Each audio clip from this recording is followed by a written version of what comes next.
You're listening to the Options Insider Radio Network, the home of the Options Podcast. For more quality options programs, visit theoptionsinsider.com or search for Options Insider Radio Network in your podcast provider of choice. Listeners can also access all of our programming through our mobile app available in the iTunes and Google Play stores. Select programs are also available via live stream at mixlr.com/options-insider. That's mixlr.com/options-insider. Don't forget to follow along with your favorite programs and submit your own questions for the hosts at twitter.com/options, stocktwits.com/options, facebook.com/theoptionsinsider, or via questions at theoptionsinsider.com.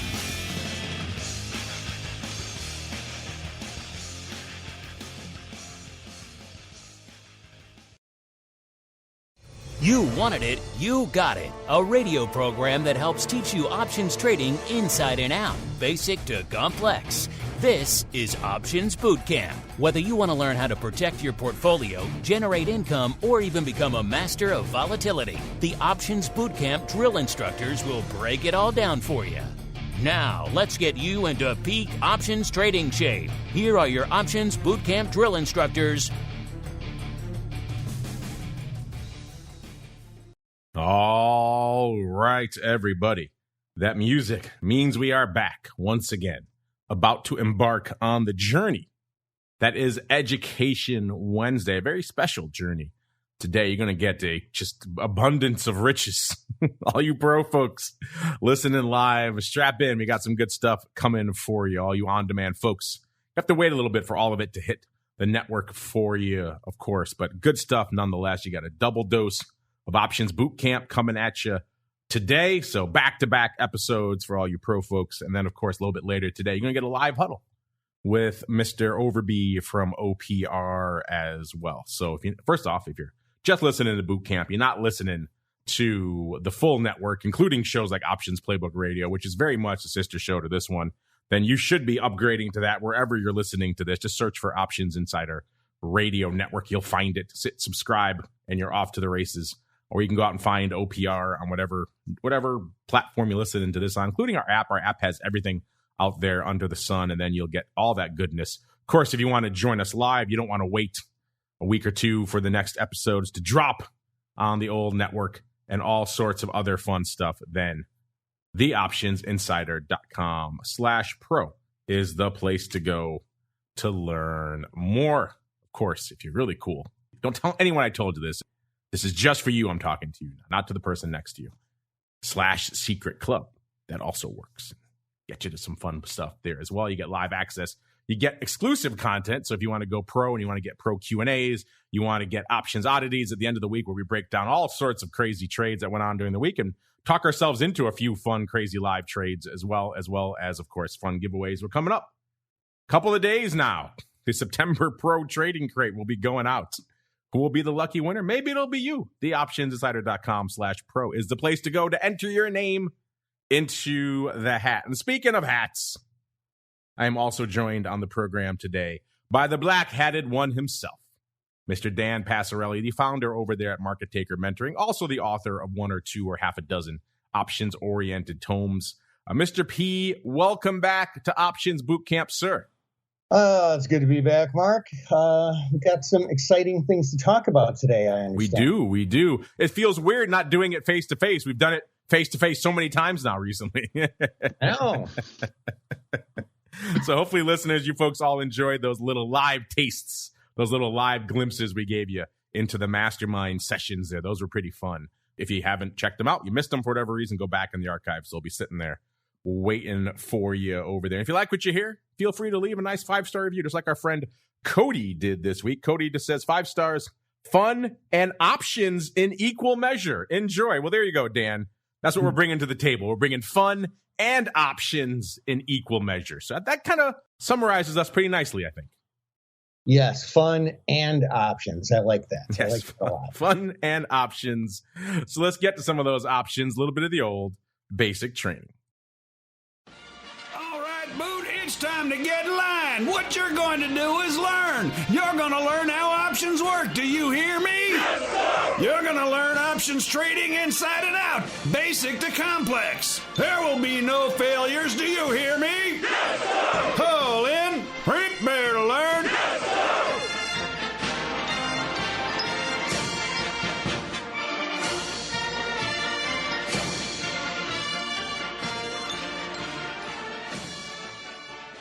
Ah, there it is. So festive. Always 4th of July or Flag Day or any other patriotic holiday of choice here on good old boot camp, especially when we dive into the basic training, of course, the portion of the show where we break down some basic options concept or technique or strategy and explain how you can utilize it in your own portfolios. And Dan, as you'll recall last week during our live mastermind session, we did a deep dive into the Iron Condor because, of course, we were speculating, given your feedback, that perhaps we were in the middle of an Iron Condor assance. In fact, that was our question of the week last week. Let me just pay it off here at the top of the show. But last week, we asked you folks, inspired by your Options Bootcamp feedback, it seems like we might be in the middle of an hashtag Iron Condor. That's always a fun hashtag. Iron Condor Renaissance.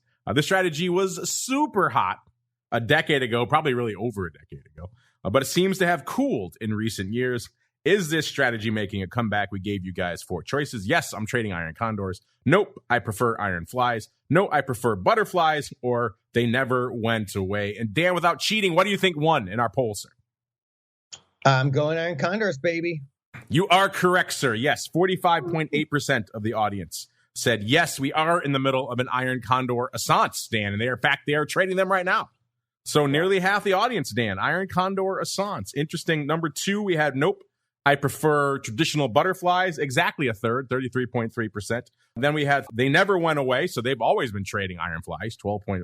Or excuse me, Iron Condors. Iron Flies is today's subject, spoiler. And then bringing up the rear, no, I prefer Iron Flies, 8.3%. That kind of sparked an interesting conversation on the show last week, Dan, because you and I were talking, obviously doing our Iron Condor refresher on the show. And we got into a back and forth. I mentioned a joke one of our old compatriots on Volatility Views, Mr. Short Vol himself, Don Schlesinger, used to say on that show, which is an Iron Condor is an Iron Butterfly for cowards. I've always laughed at that. I always found it pretty funny. But it got into a little bit of a discussion about Iron Flies versus Iron Condors and perhaps the suitability of one versus the other, or perhaps even the swappability of one versus the other. So we would be remiss if we did not spend some time this week, I think, exploring the other half of that combo, which is, of course, the Iron Butterfly. I'll break it down in a second exactly what it is, listeners. But first, Dan, overall, 10,000 foot, what are your thoughts on the Iron Butterfly as a position, sir? Just like any strategy, Mark, it has its place. I feel like it's not a substitute for an Iron Condor. I feel it's a different strategy, and I'm looking forward to talking about it. All right, we're going to get into that. That point, counterpoints. Is it a substitute? Is it not? We shall see here. We shall settle that age-old debate here today. Maybe that should be another question of the week. Can one sub for the other? We've got other questions flying fast and furious right now, but maybe we'll get to that in a future episode here. But let's break it down first. What the heck are we talking about? What is this crazy named thing? Iron Butterfly. This is one of those ones people always hold out and say, where the hell do these options names come from? Dan, you must get this a lot with your mentees too. People are always confused by certain names, but Iron Butterfly usually seems to really resonate with people. They always think of In-A-Gadda-Da-Vida, right?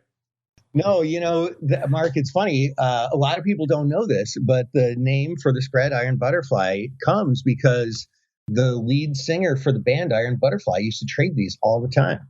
Nonstop. When he wasn't hitting hot riffs on the guitar, he was slinging the old iron. I think he actually was the creator of the spread. Genesis was. He was on stage one day and he thought, wait a minute.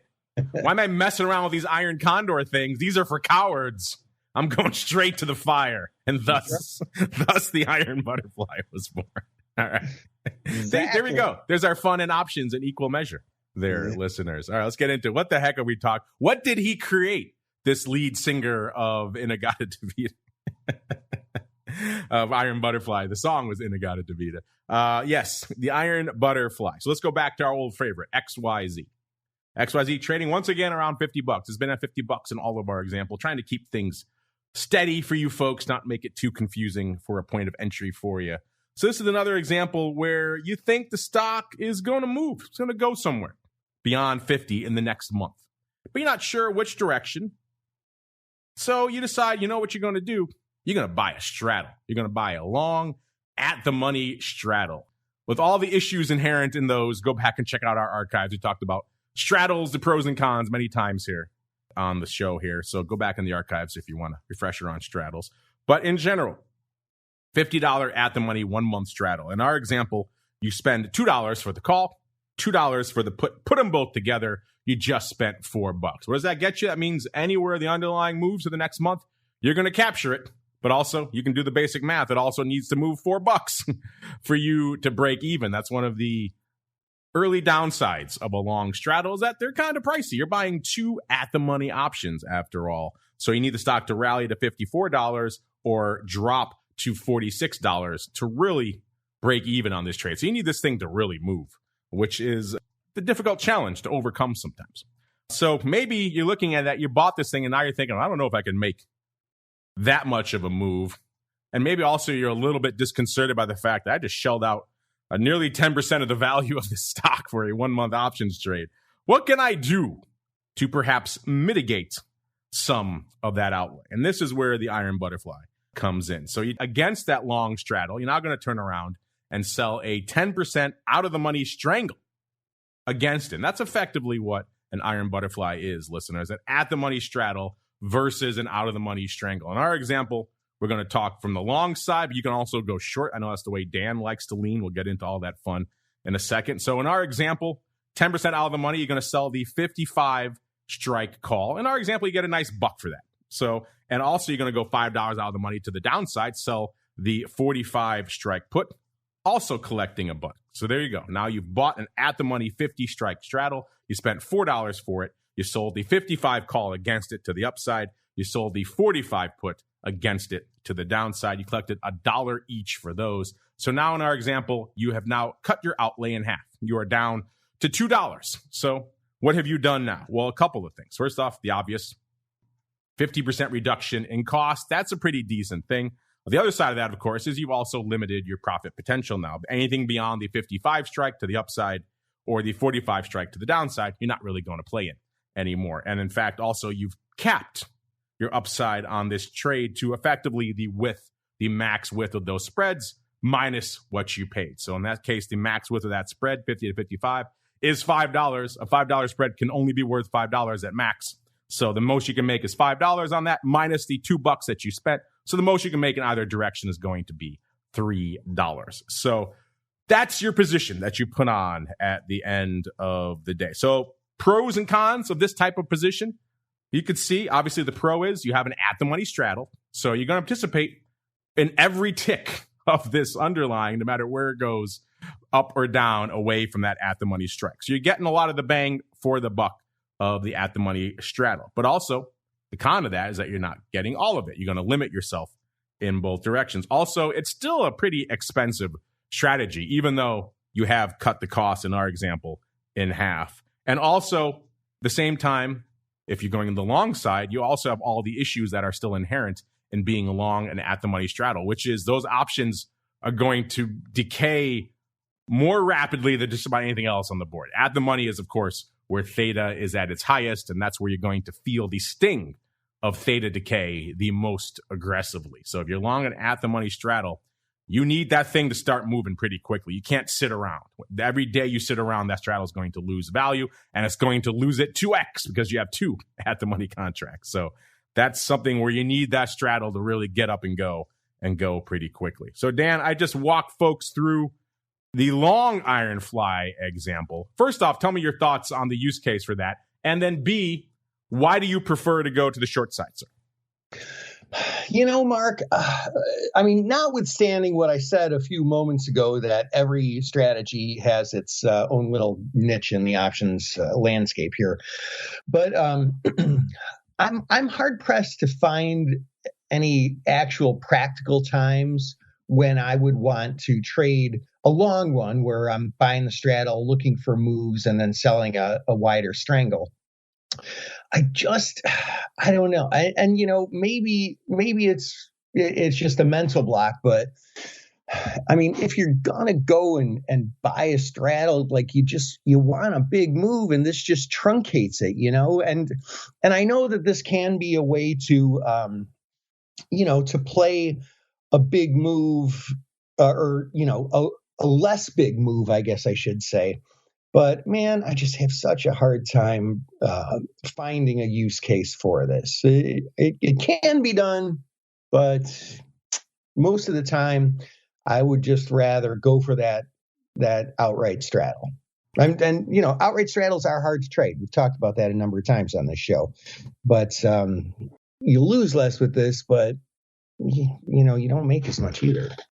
So in our example, if we flipped it on its head, listeners, we go the other way. You're going to sell that at the money straddle for $4 now. And then because you are worried that the worst may come to pass, this thing may explode in one direction or the other, you're going to buy that out of the money 55-45 strangle against it to protect yourself against a worst case scenario. So in that case, you are now collecting a net $2 for selling that straddle. Remember, $4 for the straddle minus $2 for the strangle that you bought. So your net premium harvested on that trade is $2, and it's everything else we just talked about in reverse. So the max value of those spreads in either direction is going to be $5.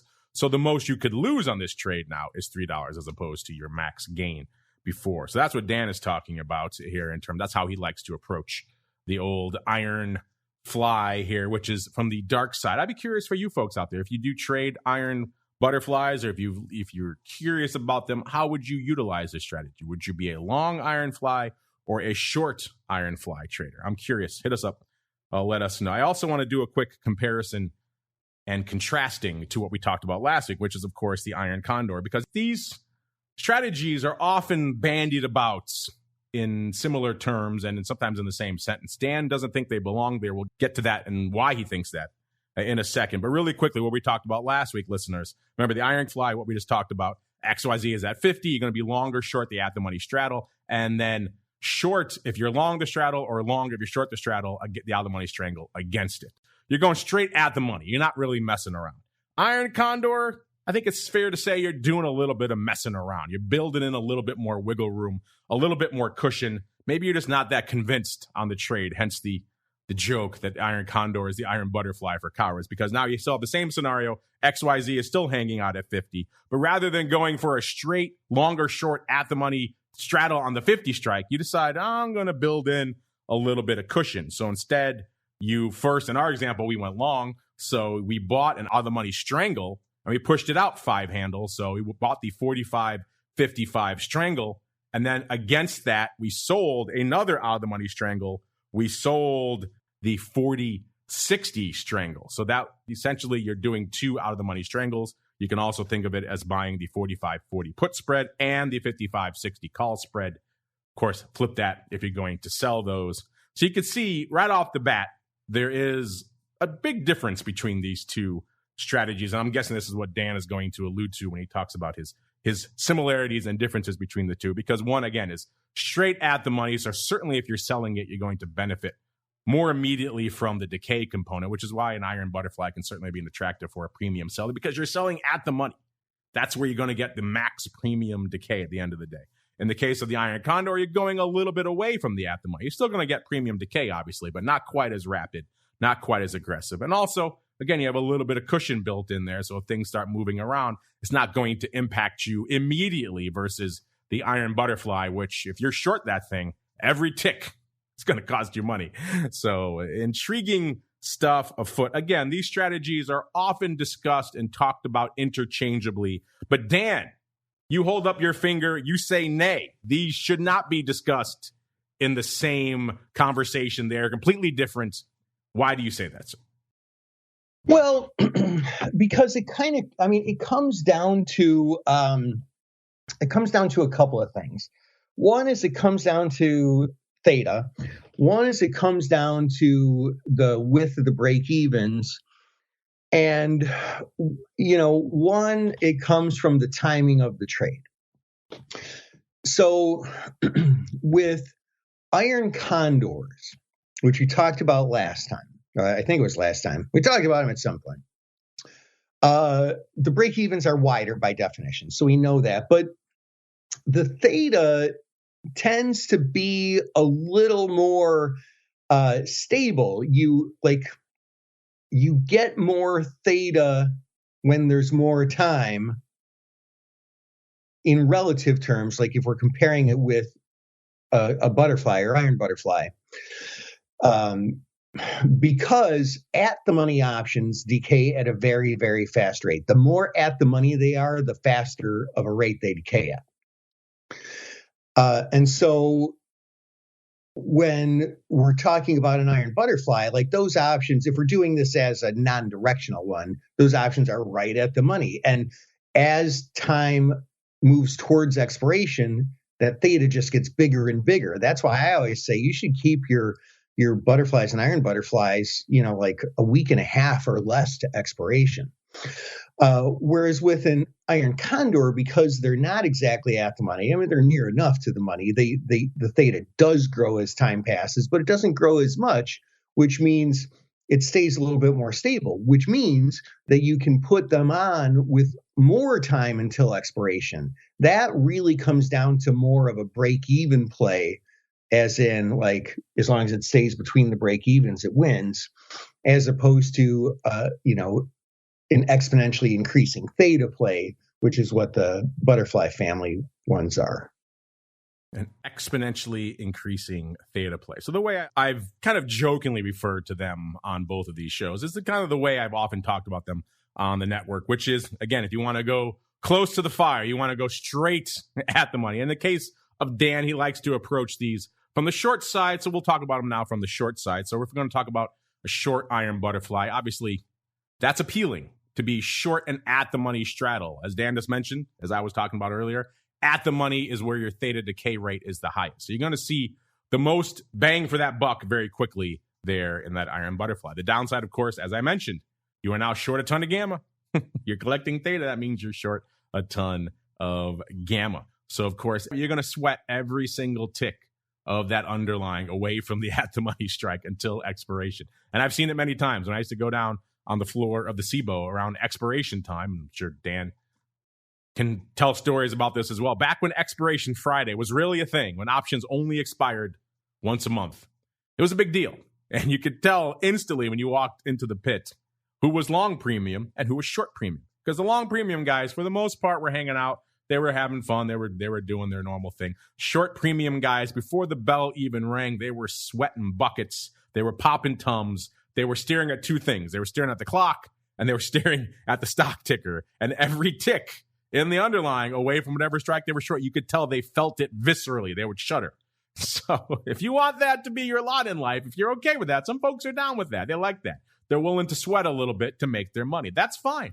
That's up to you. Just know if you're going to come in and you're blasting away at short iron flies, that's going to be your lot in life. Now, obviously, this is risk mitigated. You are buying that strangle against it. So you know at the outset, your max loss. You just don't want to get there right away. And so, of course, the iron condor, if that sounds a little bit intimidating for you, you're like, I don't know if I'm ready to go straight short at the money. The iron condor gives you a little bit of that cushion, a little bit of that wiggle room. And you can set up the iron condor however you like. We did ours 10% out of the money in our example, but a lot of people like to do iron condors in a variety of different ways. If you listen to Options Playbook Radio, you've heard Brian likes to set them up usually around the straddle. So he'll say whatever the at the money straddle is pricing in, he'll start the legs of his iron condor or whatever he's doing, usually start them at the distance away from the at the money that straddle is. So that gives you a built-in cushion, so people will do one standard deviation, whatever they feel comfortable with, however you like to choose that first leg of that short iron condor, whatever is most comfortable for you. But you can set that up a lot of different ways. So there is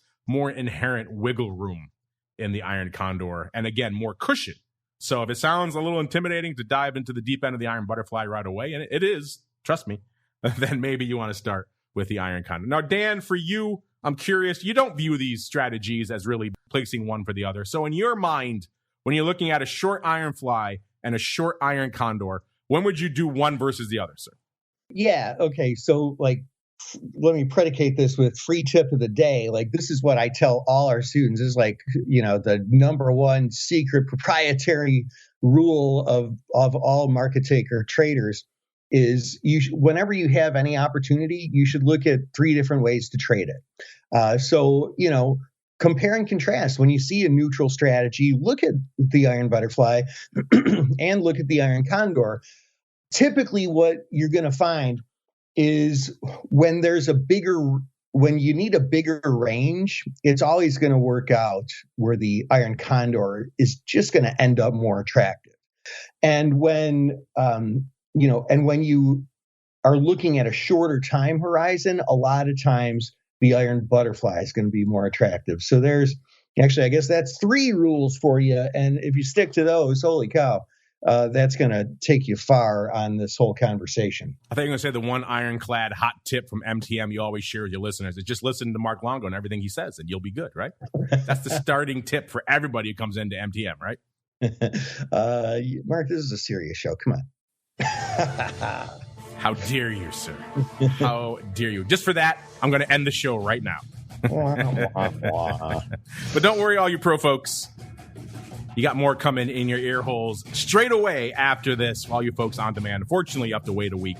Now, I'm curious for you folks out there. We've kind of done the refreshers on both the iron butterfly and the iron condor. I'm curious, what are your use cases? Do you trade these? Do you not trade these? Are you thinking about dipping your toes into these? Do you view them as somewhat substitutable strategies? Do you prefer them to the long side or to the short side? These are all questions I want to hear from you folks so we can help tailor future content for you. But these are interesting times. Obviously, you folks think we are on the cusp of an iron condor ascent, so we wanted to approach the iron butterfly for you today as a way, if perhaps you want to turn things up to 11, you're a little bit comfortable sticking your feet in the fire in return for higher theta decay, then allow me to present the iron butterfly as an alternative for you. And Dan, if folks want to reach out to you over there at MTM so they can get your number one options tip, which is listen to me, where should they go? What should they do? Oh, well, make your way on over to markettaker.com, which a lot of our listeners do. And we're really grateful for that. And we're really grateful for the opportunity to be one of your guides. So just come over to markettaker.com. You can always hit us up. You can join free. We've got lots of free content, which is especially great for new folks. You can join our chat room, which temporarily right now is free. And I'm posting trades in there all day long. And there's a lot of great free resources there. So you're invited. Come on over. I am always amazed how many of our listeners are actually MTM members, which I guess shows you, Dan, at the end of the day, there's no accounting for taste. They have the good taste to listen to us here. Then they join you at MTM. And, alas, I cannot stop them. So if you, too, want to join the bad taste palooza that is over there at MTM, markettaker.com. 2 T's. Don't forget the second T for Theta. And that's going to do it for us this week. You live folks, hang out. We'll be back instantaneously with episode 2, listeners. We're going to go even deeper into all these crazy winged spreads, diving into our debate about the right timing. When should you really be using a butterfly? I think that's kind of an interesting discussion, very timely. We're going to get into that for you live folks right now. For you on-demand folks, that'll be hitting next week. And, of course, you folks, stay safe out there. We'll see you back for the next Education Wednesday, another episode of Options Bootcamp. You're listening to the Options Insider Radio Network, the home of the Options Podcast. For more quality options programs, visit theoptionsinsider.com or search for Options Insider Radio Network in your podcast provider of choice. Listeners can also access all of our programming through our mobile app available in the iTunes and Google Play stores. Select programs are also available via live stream at mixlr.com/options-insider. That's mixlr.com/options-insider. Don't forget to follow along with your favorite programs and submit your own questions for the hosts at twitter.com/options, stocktwits.com/options, facebook.com/theoptionsinsider, or via questions@theoptionsinsider.com.